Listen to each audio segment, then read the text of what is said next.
തന്നെയാണ് നമ്മൾ കൊണ്ടുപോകുന്നത്. ട്രേഡിങ്ങിലേക്ക് വരികയാണെങ്കിൽ എനിക്ക് പേഴ്സണലി അല്ലെങ്കിൽ ഒരുപാട് ആൾക്കാർക്ക് അറിയണമെന്ന് ആഗ്രഹമുള്ളൊരു ചോദ്യമാണ് ചോദിക്കാൻ പോകുന്നത്. എത്ര രൂപയിലാണ് ട്രേഡിംഗ് ഫസ്റ്റ് സ്റ്റാർട്ട് ചെയ്തത്? ഇപ്പം എത്രയിലാണ് നിൽക്കുന്നത്? എത്രത്തോളം അതിൽ ലോസ് ആൻഡ് പ്രോഫിറ്റ് ഉണ്ടായിട്ടുണ്ട് എന്ന് പറയാമോ? അപ്പോൾ എന്നെ സംബന്ധിച്ചിടത്തോളം ഞാൻ സ്റ്റാർട്ട് ചെയ്തിട്ടുള്ള ഒരു ക്യാപിറ്റൽ എന്ന് പറയുന്നത് 25,000-ലാണ്. 25,000 ആണ് ഞാൻ ഇനീഷ്യലി സ്റ്റാർട്ട് ചെയ്ത സമയത്ത് അതിൽ ക്യാപിറ്റൽ. എങ്ങനെയാണ് 25,000? എൻ്റെ പേഴ്സണൽ സേവിങ്സ് തന്നെ എനിക്ക് ഉണ്ടായിരുന്നു സ്റ്റാർട്ട് ചെയ്യുന്ന സമയത്ത്. പക്ഷേ ഈ 25,000 സ്റ്റാർട്ട് ചെയ്ത കഥ അവിടെ നിൽക്കട്ടെ. സ്റ്റാർട്ട് ചെയ്യുന്ന സമയത്ത് എനിക്ക് അത്യാവശ്യം വലിയ കുഴപ്പമൊന്നും ഉണ്ടായിരുന്നില്ല. സ്റ്റോക്സിലാണ് ഞാൻ സ്റ്റാർട്ട് ചെയ്തത്. ലിവറേജസും കാര്യങ്ങളൊക്കെ ഉണ്ടായിരുന്ന സമയത്തായിരുന്നു ട്രേഡ് ചെയ്തിട്ടുണ്ടായിരുന്നത്. അത്യാവശ്യം കുഴപ്പമില്ലാത്തൊരു പ്രോഫിറ്റ് ഗെയിൻ ചെയ്ത് തുടങ്ങിയപ്പോഴാണ് നമ്മൾ അസറ്റ് മാനേജ്മെൻറ്റ് എന്നുള്ളൊരു പ്ലാനിലോട്ട്, ആക്ച്വലി അത് കമ്പനി ആവുന്നതിന് മുന്നേ നമ്മൾ ഈ പറയുന്ന പോലെ ട്രേഡിംഗ് തുടങ്ങിക്കഴിഞ്ഞാൽ എല്ലാവർക്കും പറ്റുന്നൊരു അബദ്ധമാണ്. ആരെങ്കിലും കുറച്ച് പൈസ ഒക്കെ തന്നു കഴിയുമ്പോൾ ഓക്കെ ഞാൻ 25,000 വെച്ചിട്ട് എനിക്ക് 2,500 രൂപ ഉണ്ടാക്കാൻ പറ്റുന്നുണ്ടെങ്കിൽ 2.5 ലക്ഷം ഉണ്ടെങ്കിൽ എനിക്ക് 25,000 ഉണ്ടാക്കാം എന്നൊരു മൈൻഡ് സെറ്റിലോട്ട് വരും. ഇനീഷ്യലി സ്റ്റാർട്ട് ചെയ്യുമ്പോൾ എല്ലാവർക്കും പറ്റുന്നൊരു ബുദ്ധിമുട്ടാണ്. അപ്പോൾ ഞാൻ കാൽക്കുലേറ്റ് ചെയ്യാണ്, ഞാൻ ഇത്ര പെർസെൻറ്റേജ് ഉണ്ടാക്കുന്നുണ്ടെങ്കിൽ എത്ര രൂപ ഉണ്ടെങ്കിൽ എനിക്ക് ഇത്രയും രൂപ ഉണ്ടാക്കാൻ പറ്റുമല്ലോ. അപ്പോൾ ആരെങ്കിലും എൻ്റെ അടുത്ത് ഒരു 10 ലക്ഷം രൂപ തരാമെന്ന് പറയുമ്പോൾ ഓക്കെ 10 ലക്ഷം തന്നോളൂ എന്ന് പറഞ്ഞിട്ട് ഞാൻ 10 ലക്ഷം വെച്ച് ട്രേഡ് ചെയ്യാൻ പോയി കഴിഞ്ഞാൽ ഇത് എൻറ്റയർലി ഡിഫറൻറ്റ് കൺസെപ്റ്റാണ്. ഞാൻ എവിടെ കേട്ടിട്ടുണ്ട് ഒരു മൈൻഡ് ഗെയിമാണെന്ന് കേട്ടിട്ടുണ്ട്. ശരിയാണ്, ഇത് പ്യുവർലി മൈൻഡ് ഗെയിമാണ്. കാരണം മൈൻഡ് സെറ്റാണ് ഇതിൻ്റെ എല്ലാം എന്ന് പറയുന്നത്. കാരണം നമ്മൾ 2,500 രൂപയുടെ ലാഭനഷ്ടം കാണുന്നിടത്തായിരിക്കില്ല, കാണുന്ന പോലെ ആയിരിക്കില്ല നമ്മൾ 25,000 രൂപയുടെ ലാഭനഷ്ടം കാണുന്നത്. അതിന് നമ്മൾ ക്യാപ്പബിൾ ആവണം, ആയിട്ടേ നമ്മൾ അതിന് നിൽക്കാൻ പാടുള്ളൂ. അതല്ലാതെ ഇനീഷ്യൽ തന്നെ നമ്മൾ വലിയൊരു എമൗണ്ട് എടുത്ത് നമ്മൾ ട്രേഡ് ചെയ്യാനൊക്കെ ഇൻവെസ്റ്റ് ചെയ്യാനൊക്കെ നിന്ന് കഴിഞ്ഞാൽ നമ്മളെ സംബന്ധിച്ചിടത്തോളം നല്ല രീതിയിലുള്ള ലോസസ് നമ്മൾ ഫേസ് ചെയ്യേണ്ടി വരും. പ്രോപ്പറായിട്ട് മണി മാനേജ്മെൻറ്റും കാര്യങ്ങളും നമുക്ക് ചെയ്യാൻ പറ്റില്ല എന്നുണ്ടെങ്കിൽ. അപ്പോൾ ട്രേഡിങ്ങിൻ്റെ ഒരു സക്സസ് നോക്കുകയാണെന്നുണ്ടെങ്കിൽ അതിൻ്റെ 70% ഈ പറയുന്ന സൈക്കോളജി, മൈൻഡ് സെറ്റ് എന്നുള്ള ഒരു കാര്യമാണ് നമുക്ക് അതിൽ നോക്കേണ്ടത്.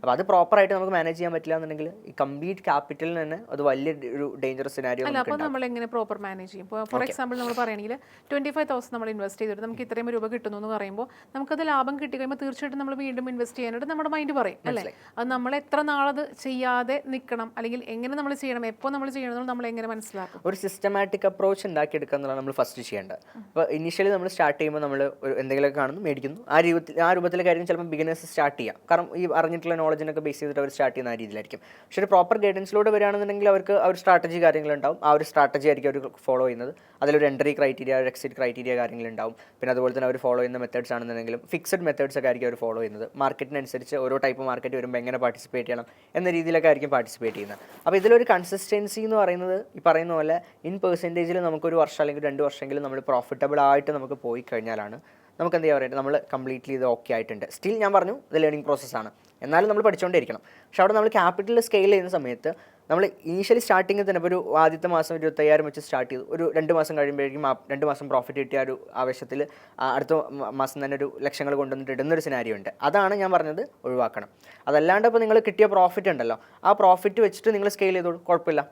നിങ്ങളിപ്പോൾ ക്യാപിറ്റലിൽ നിങ്ങൾ ഇൻവെസ്റ്റ് ചെയ്തു, നിങ്ങൾക്ക് പ്രോഫിറ്റ് കിട്ടി, അപ്പോൾ നിങ്ങൾക്ക് കൂടുതൽ ഇൻവെസ്റ്റ് ചെയ്യാൻ തോന്നുകയാണ്. അപ്പോൾ നിങ്ങൾ ആ പ്രോഫിറ്റ് വെച്ച് ഇൻവെസ്റ്റ് ചെയ്തോളൂ, അപ്പോഴും നിങ്ങൾക്ക് കുഴപ്പമില്ല. കാരണം നിങ്ങൾ ആ കിട്ടിയ പ്രോഫിറ്റിന് എന്ത് ചെയ്യുന്നുള്ളൂ, റിസ്ക് ചെയ്യുന്നുള്ളൂ. അതാണ് ബെറ്റർ ഓപ്ഷൻ എന്ന് പറയുന്നത്. അതല്ലാതെ കയ്യിൽ നിന്നും ഇൻവെസ്റ്റ് ചെയ്തിട്ട് ഒരു പരീക്ഷണത്തിന് നിൽക്കരുത്, പകരം നമുക്ക് ട്രേഡ് ചെയ്തിട്ട് കിട്ടിയിട്ടുള്ള പ്രോഫിറ്റ് ഇത് നമുക്ക് വേണമെങ്കിൽ അങ്ങനത്തെ ഒരു പരീക്ഷണത്തിന്. അതെ, കാരണം നമ്മൾ അതിന് ക്യാപ്പബിൾ ആവണം എന്നുണ്ടെങ്കിൽ നമ്മൾ അത്രയെങ്കിലും കാര്യങ്ങൾ മനസ്സിലാക്കിയിരിക്കണം. അതല്ല പെട്ടെന്ന് നമ്മളെ ഫേസിലോട്ട് നമ്മളെ ലൈവായിട്ട് നമ്മളെ മുന്നിൽ ഇത് കാണുകയാണ്, ഈ ഒരു PNL ഈ ഒരു പ്രോഫിറ്റ് ആൻഡ് ലോസ് നമ്മുടെ മുന്നിൽ കടിക്കുന്നത് നമ്മൾ കാണുകയാണ്. അപ്പോൾ വലിയ എമൗണ്ടിൽ ഇത് വരുമ്പോൾ അത് നമ്മളെ സംബന്ധിച്ചിടത്തോളം അത് ഫേസ് ചെയ്യാനുള്ള ഒരു ക്യാപ്പബിലിറ്റി നമുക്ക് ഉണ്ടായിരിക്കണം.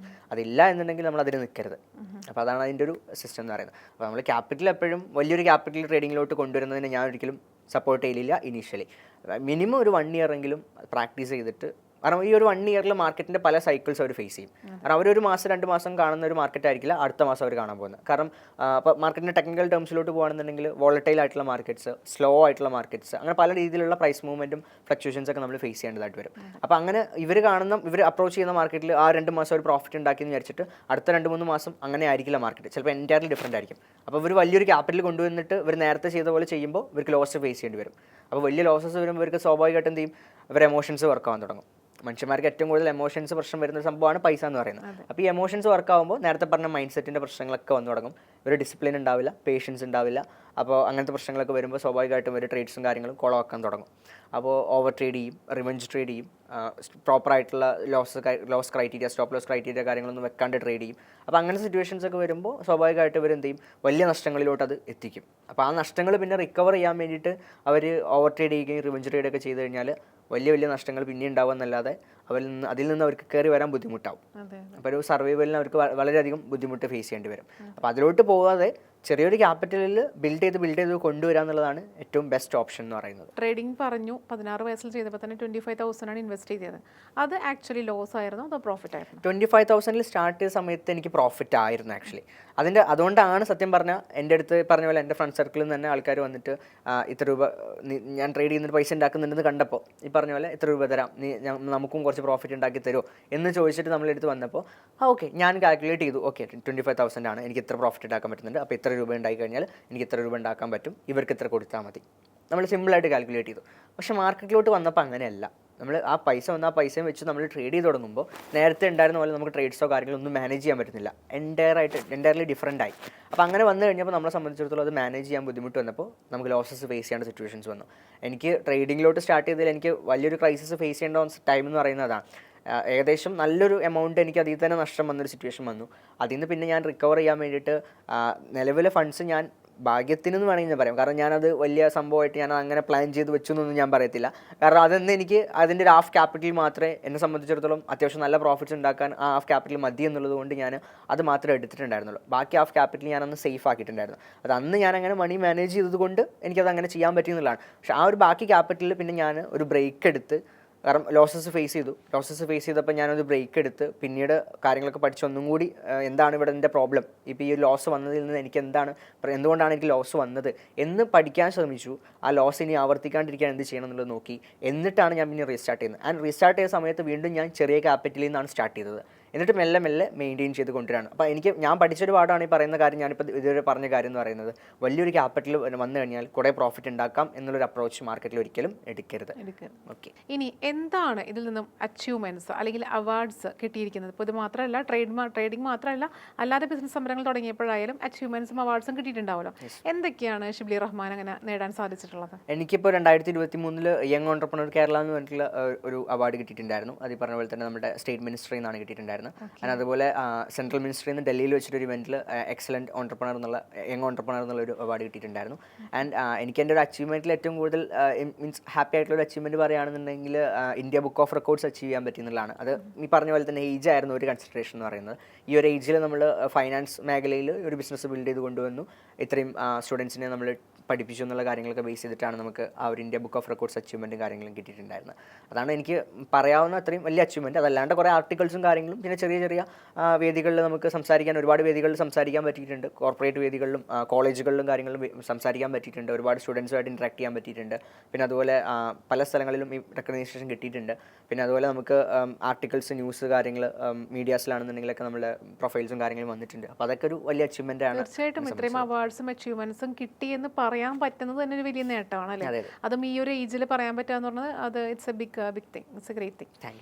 ട്രേഡിങ്ങിൻ്റെ ഒരു ഭാഗത്തേക്ക് വരികയാണെങ്കിൽ പലപ്പോഴും ഞാൻ എവിടേക്കോ വായിച്ച് കേട്ടിട്ടുള്ളതാണ്, നിങ്ങൾ ഗോൾഡിൽ ഇൻവെസ്റ്റ് ചെയ്യണം, അല്ലെങ്കിൽ ഗ്യാസിൽ ഇൻവെസ്റ്റ് ചെയ്യണം, അല്ലെങ്കിൽ പെട്രോൾ ഇൻവെസ്റ്റ് ചെയ്യണം എന്നൊക്കെ ഉള്ളത് കേട്ടിട്ടുണ്ട്. അപ്പോൾ ഷിബ്ലി റഹ്മാൻ എന്തിലാണ് ഫസ്റ്റ് ഇൻവെസ്റ്റ് ചെയ്തത്? എന്തിൽ ഇൻവെസ്റ്റ് ചെയ്യുന്നത് നല്ലതെന്നാണ് ഷിബ്ലി റഹ്മാൻ്റെ ഒരു ഒപ്പീനിയൻ? ഞാൻ ഇനീഷ്യലി സ്റ്റാർട്ട് ചെയ്ത സമയത്ത് മ്യൂച്വൽ ഫണ്ട്സിലാണ് ഇൻവെസ്റ്റ് ചെയ്തിട്ടുണ്ടായിരുന്നത്. പിന്നീടാണ് ട്രേഡിങ്ങിലോട്ട് വരുന്നതും, പിന്നെ സ്റ്റോക്സിൽ ട്രേഡ് ചെയ്യുന്നതും, പിന്നീട് ട്രേഡിങ്ങിൽ തന്നെ ഓപ്ഷൻസിലോട്ട് ട്രേഡിങ് സ്റ്റാർട്ട് ചെയ്തു.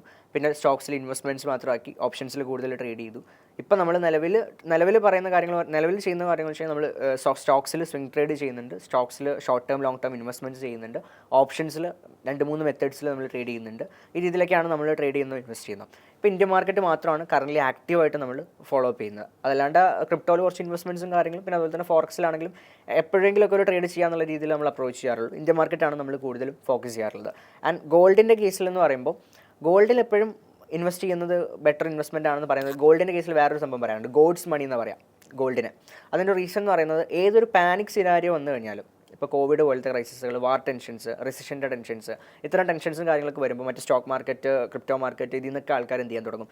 പാനിക് സെൽ ഓഫ്സ് ചെയ്യാൻ തുടങ്ങും. ആൾക്കാർ അവിടെ നിന്ന് വിഡ്രോ ചെയ്യാൻ തുടങ്ങും. അപ്പോൾ അവർ വിഡ്രോ ചെയ്യുന്ന ഫണ്ട്സ്, അസറ്റ്സ് മൊത്തം അവർ കൺവേർട്ട് ചെയ്യുക നേരെ ഗോൾഡിലോട്ടാണ്.